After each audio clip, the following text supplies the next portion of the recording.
Bom dia, boa tarde, boa noite. Vamos continuar as nossas aulas sobre a origem de vida na Terra com a evolução e diversificação da vida. História de vida na Terra. Parte 1.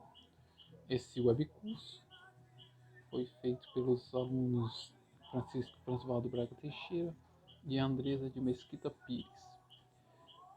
Ele é destinado ao estágio supervisionado do ensino médio 1. Sobre a hipótese endossimbiótica ou simbiogênica.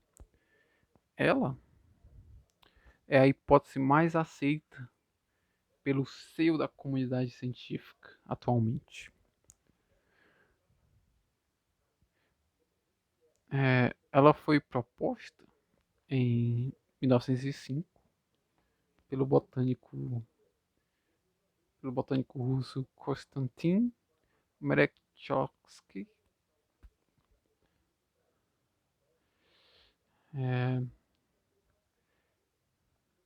que conheceu dos trabalhos do botânico Andreas Stimper, observar em 1883 que a divisão dos cloroplastos das plantas verdes eram semelhante à divisão das cianobactérias de vida livre.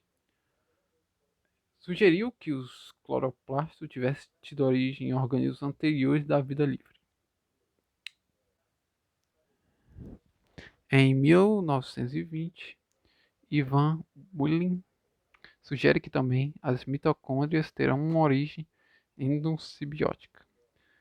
À época, não foi possível apresentar provas que sustentassem tal hipótese e ela foi ignorada. Mais tarde, já na década de 1960, com os avanços da microscopia eletrônica e os cloroplastos e a descoberta do que as mitocôndrias contêm o próprio DNA, levou a que a hipótese fosse retomada. Em 1965, Lynn Margulis publica um artigo intitulado The Origin of Mitosis in Eukaryotic Cells. Mais tarde, em 1981, publica Symbiosis in Cell Evolution, onde sugere que o flagelo e os cílios nos eucariontes, as células eucarióticas, teriam origem na simbiose com espiroquetas. Essa ideia teria sido rejeitada porque os flagelos não possuem DNA e a sua outra estrutura é muito diferente da dos procariontes.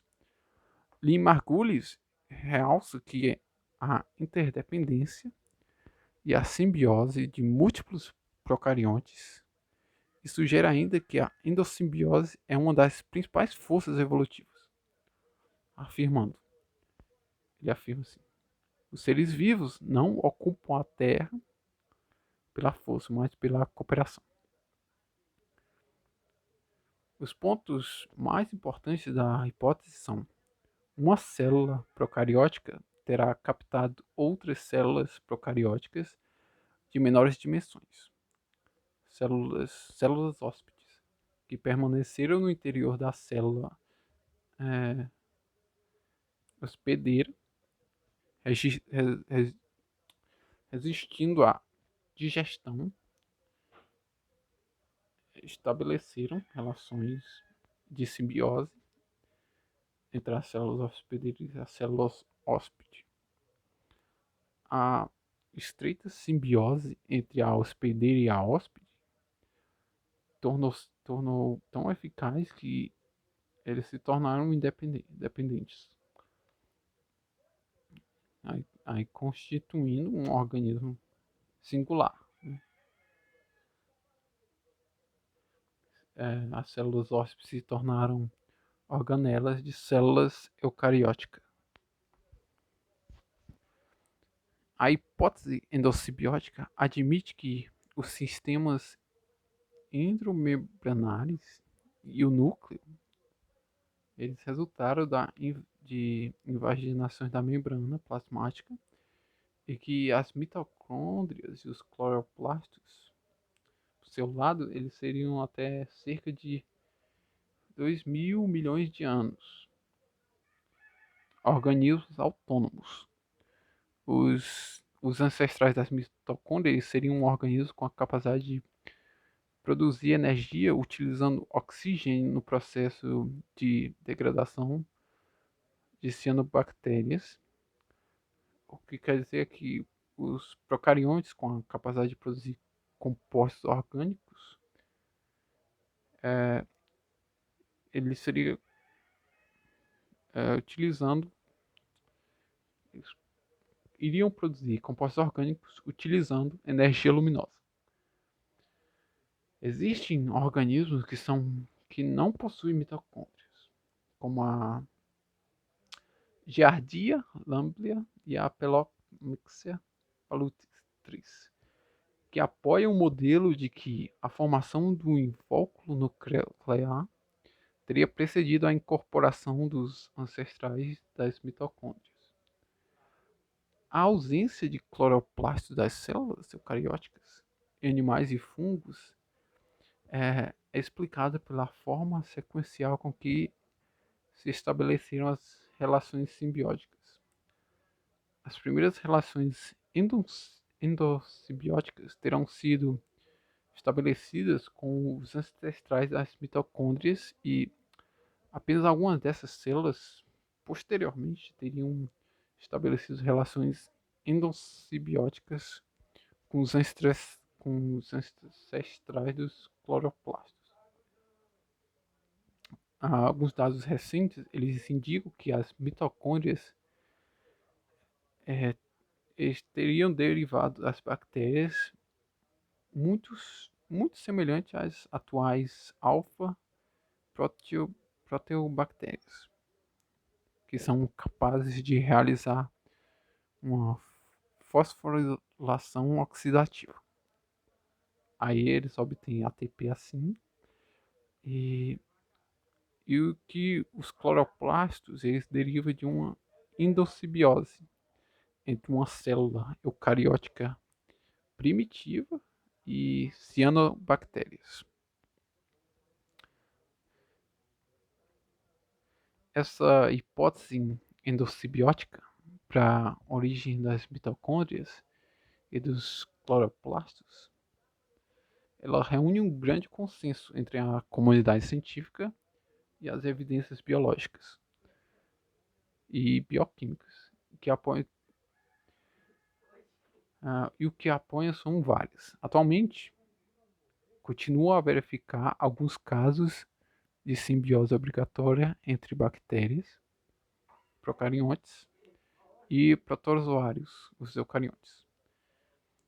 Entre outros, as mitocôndrias e os cloroplastos têm dimensões muito semelhantes às dos procariontes atuais. As mitocôndrias e os cloroplastos produzem as suas próprias membranas internas e eles replicam por um processo semelhante à fissão binária que ocorre nas bactérias. As mitocôndrias e os cloroplastos eles têm o seu próprio material genético e apresentando uma molécula de DNA circular sem histonas.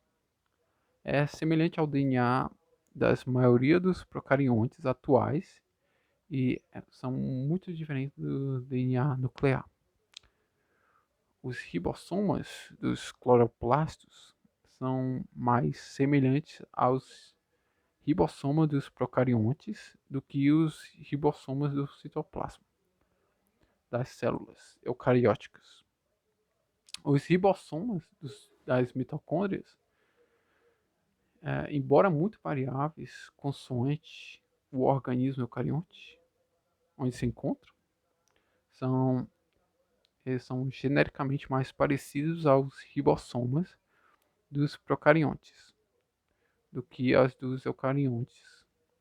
A síntese proteica das mitocôndrias e dos cloroplastos é inibida pelas mesmas substâncias que inibem a síntese em procariontes, streptomicina e clorofenato.